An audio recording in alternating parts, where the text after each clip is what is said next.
Hi everyone! Thank you for checking out this video on quadratic equations. Before you move forward, make sure that you grab a pen and paper so that you can follow through each of the examples. You can also pause and play so that you can try it yourself. This is Mommy J and welcome to my YouTube channel.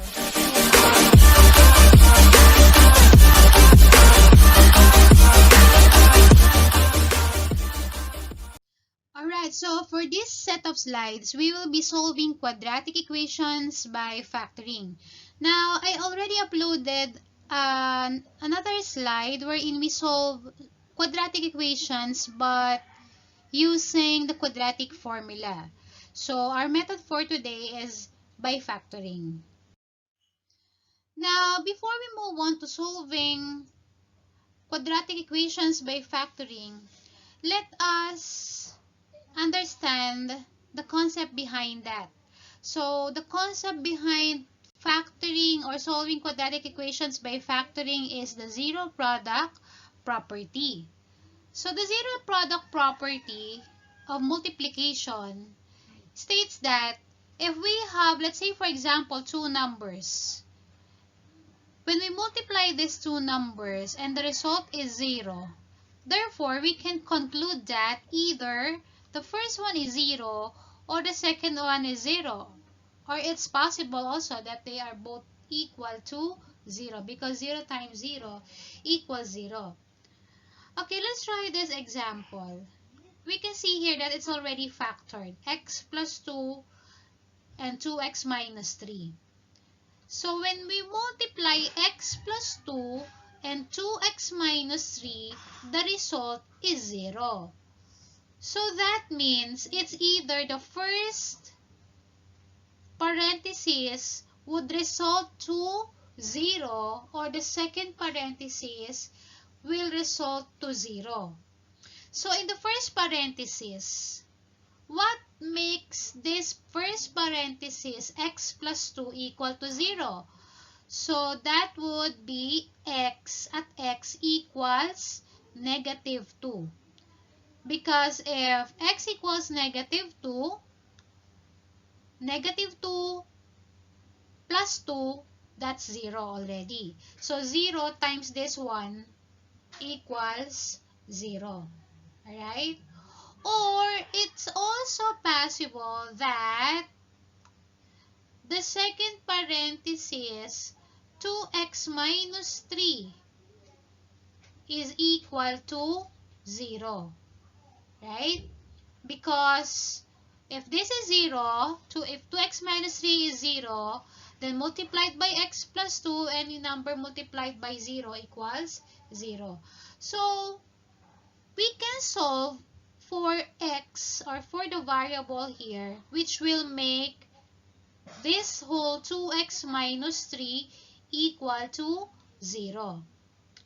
So solving this is actually a linear equation. So 2x equals, we can just transpose negative 3 on the right side. So that becomes positive 3. And then divide both sides by 2. Therefore, x is equal to 3 over 2 or 1.5. Alright, so we have two answers here. It's either x equals negative 2 or x equals 3 over 2. Okay? So, when we check out x equals negative 2, substitute it here. Negative 2 plus 2, that would be 0 already. Alright? And 0 times, let's say this is negative 2 also. Negative 2 times 2, that's negative 4. Negative 4 minus 3, it's negative 7. So, although this would become negative 7 at x equals negative 2, but still, this one is negative 2 plus 2, 0. So, the entire expression will be equal to 0. So, same with 3 over 2. So, when you multiply this by, if this 3 over 2 will be substituted here, so 3 over 2 times 2, so that would be 3 minus 3, that would be 0. Alright? 2 times 3 over 2 minus 3. So that would be the second parenthesis. Now, you may not continue adding the first one with this already. That will be 0. Cancel 2. So that becomes 3 minus 3. That would be 0. So 0 times any number is equal to 0. Okay, so let us try these examples. Now again, we will be using factoring. That is why in these examples, we need to recall the factoring patterns or mga factoring formulas that we have discussed before. Alright? You can check out the other lecture video about factoring. So the technique here is you have to know how to factor. And then the next one is also let us examine whether the given equation is already equal to 0 on one side. So always the quadratic equation, before solving it by factoring, the one side should be equal to 0. Okay? So we can now factor out x squared minus 3x. So what's the factor of x squared minus 3x? We can see here that there's a common monomial, which is x. Factoring out x, so that will become x times x minus 3 equals 0. Now, again, zero product property. So what would make this whole equation equal to 0? What are the possible values of x that will make this whole equation, whole expression on the left side equal to 0? So that would be at x equals 0. So if this is 0, therefore 0, and then if this is 0, 0 minus 3, that would be negative 3. 0 times negative 3 equals 0. On the other parenthesis, x minus 3, the number which will make the parenthesis, the equation, the expression in the parenthesis equal to 0 is x equals 3. So at x equals 3, 3 minus 3, that would be 0 at x equals 3. So any number multiplied by 0, that would be equal to 0. So these are the two possible values of x. Now, on number 2, we have a factoring pattern that is applicable to this, x squared minus 25. We can factor out x squared minus 25 as x plus 5 and x minus 5. And then rewrite equal to 0. Alright, so on the first parenthesis, the value of x which will make the expression x plus 5 equal to 0 is negative 5. And then on the second parenthesis, the value of x which will make the expression x minus 5 equal to 0 is positive 5. So what can we actually observe on these examples? Like for example, in number 1, we have a parenthesis here, x minus 3. On the second example, we have x plus 5 and x minus 5 inside the parenthesis. Okay, so what we can observe here is that you just have to change the sign there. So with x minus 3, that's negative, so x is equal to 3. X plus 5, so change the sign here, that x will be x equals negative 5. X minus 5, so this is negative, so the answer x equals positive 5. Okay? So that's what we can observe from these factors. Next. Okay, so number 3, we have a trinomial h squared minus 4h minus 21. Now, there's a factoring pattern that is applicable to this, in which two binomials are involved. So, when we multiply two binomials, that will result to a trinomial h squared minus 4h minus 21. Now, that means when we do the FOIL method, remember, when we do the FOIL method with these two binomials, with these two factors, the result would be h squared minus 4h minus 21. So again, how do we do that? We think of factors of negative 21 when added negative 4. So the factors of negative 21 when added negative 4 are negative 7 and positive 3. Right? Negative 7 times 3, negative 21, negative 7 plus 3 is negative 4. Now, we can just, and then write the variable involved. So, that's letter H, not letter X for this example. So, that would be H minus 7 and H plus 3 as factors of H squared minus 4H minus 21. We won't stop here. We haven't got the value of H, which will make the equation 0. The value of H is, for the first parenthesis, equal to 7. And the second parenthesis, H equals negative 3. Okay? Okay, let's try number 4. So, in number 4 is also a trinomial, which is also a result of FOIL method.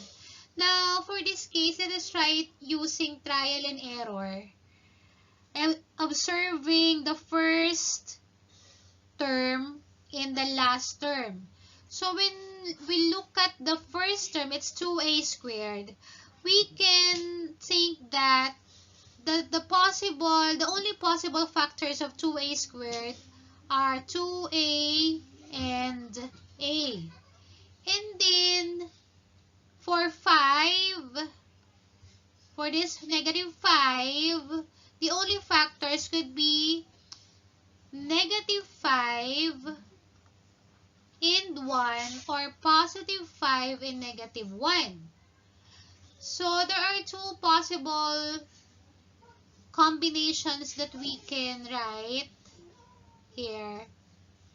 Now, let us try writing first here 1 and here positive 5. Alright. Now, when we put negative 1 here and then positive 5 here, applying the FOIL method,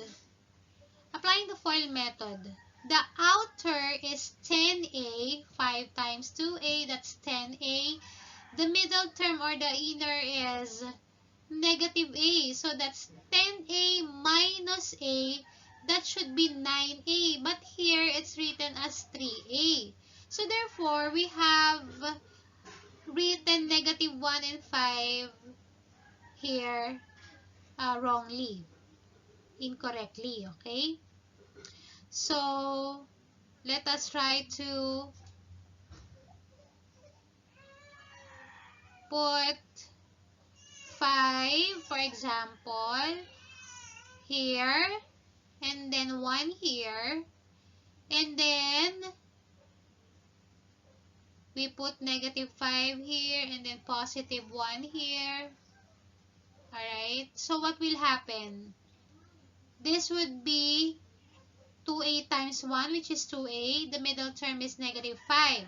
So, negative 5 and 2a, that will give us negative 3a. But here, it's positive 3a. So, we only have a mistake on the signs.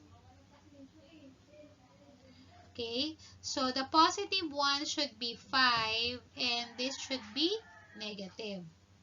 So, again, examining whether these factors are correct. 2a squared. Negative 5 for the last term. The outer and the inner will result to positive 3a. Right? So, on the first parenthesis, the value of a here, okay, so you'll just change the sign of 5. So, that would be negative 5 And then this coefficient here of a, which is 2, that would be the denominator, negative 5 over 2. This is a similar example on the very first slide. And then a is equal to 1 here. Okay?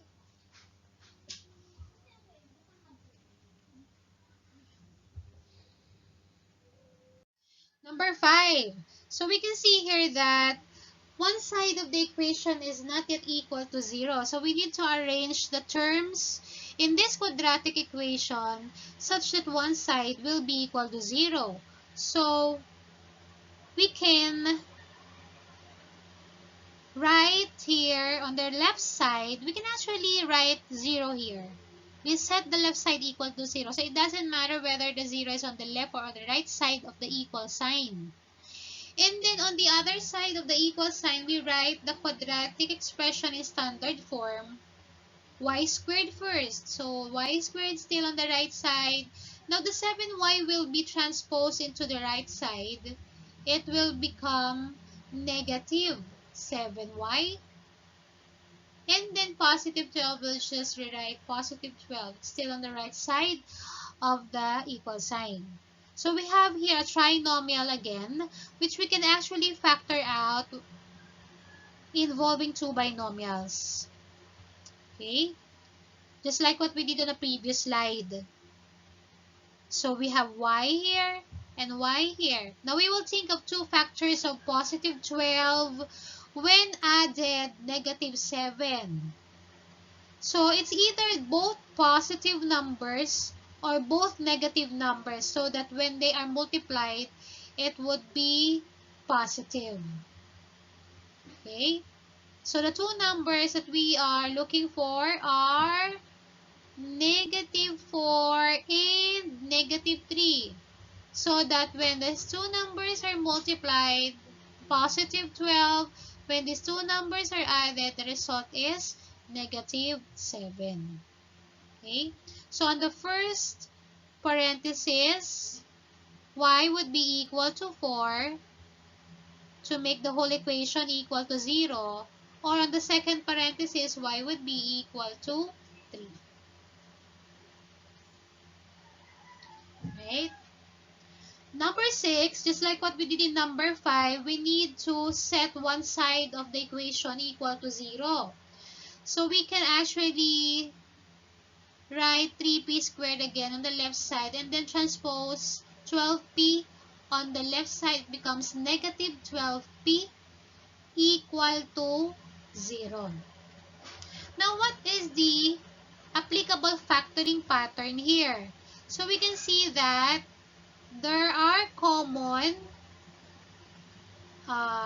numbers here and also variables. So we can factor it out with a common monomial, which is 3p. So 3p is the GCF of these two terms. Factoring out 3p from the first term, 3p squared. Let's factor out 3p from here. We are left with p. And then on the second term, on 12p, factoring out p and 3 also, we are left with 4. Alright? So with this, we have either 3p is equal to 0. Okay? If 3p equals 0, what would be the value of p here? So p is equal to 0. And then on p minus 4, p must be equal to 4. So that it will make the whole equation equal to 0. Okay, number 7, just like what we did on the previous slide, we need to set one side of the equation equal to 0. So we will transpose this negative 9 to the left side. So this will give us 3x squared minus 12x plus 9 equals 0. Now let us examine the terms first. we can see that all of the terms are actually divisible by 3.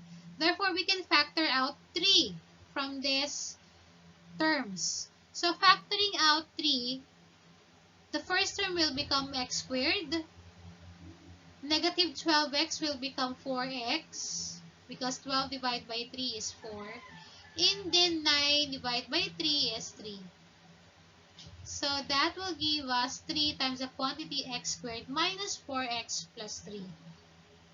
Now this will be factored out as two binomials just like in the previous slide. We'll think of factors of positive 3 when added negative 4. Factors of positive 3 when added negative 4. So that would just be x minus 3 and x minus 1. So again, when multiplied, positive 3, when added, negative 4. Again, it's not yet finished here. So this will become, or the value of x that we are looking for is x equals 3 and or x equals 1. Okay? There's no x variable here, so there's no x equals 0. Okay? This is just a factor, a constant factor. Okay? So there's no x here. Andito lang yung x. So we can see that x equals 3. At x equals 3, this equation will be 0, or at x equals 1.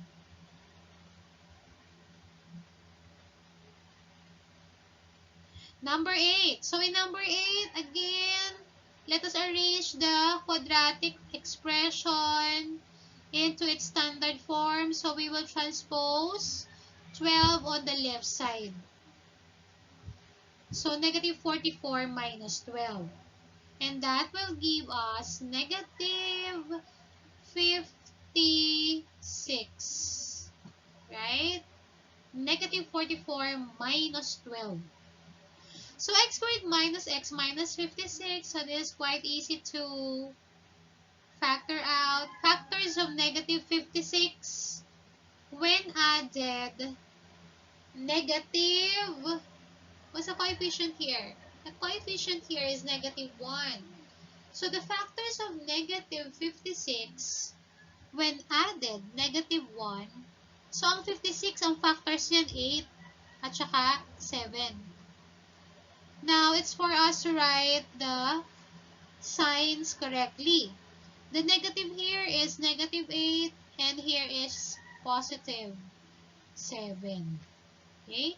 So, in the first parenthesis, the value of x which will make the equation equal to 0 is x equals 8. And on the second parenthesis, x equals negative 7.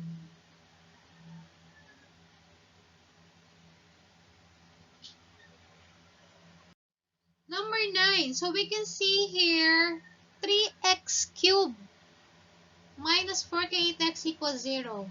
Now even if we see here x cubed, it doesn't mean that this will be factoring a cubic equation, alright? So this still be under quadratic equations. Examining the terms, we can see that there are common factors between 3x cubed and 48x. So, with 3 and 48, the GCF of 3 and 48 is 3. So, we can factor out 3. Let's factor out 3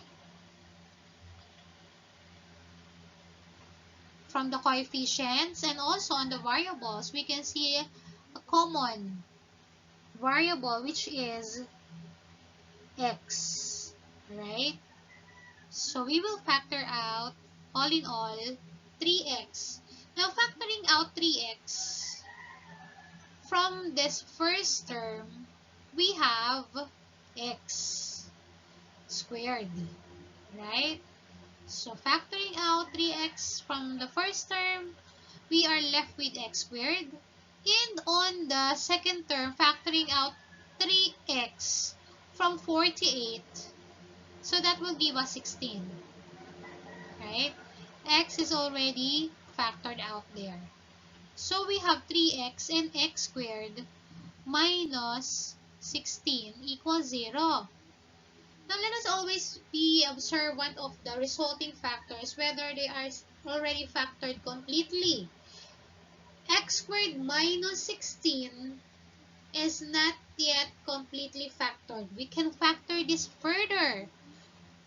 Rewrite 3x, and then what are the factors of x squared minus 16? So the factors of x squared minus 16 are x plus 4 and x minus 4. So you really have to be familiar with factoring patterns, right? And then next, on 3x, what is the value of x here, which will make the whole equation equal to 0?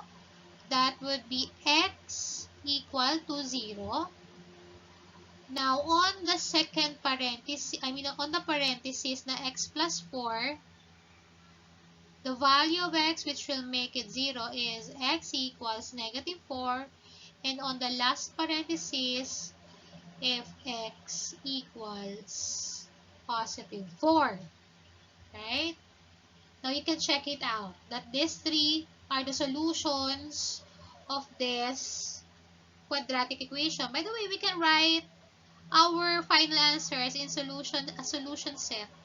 0, negative 4, positive 4. Right? Substitute 0. 0. If this is 0, this is 0.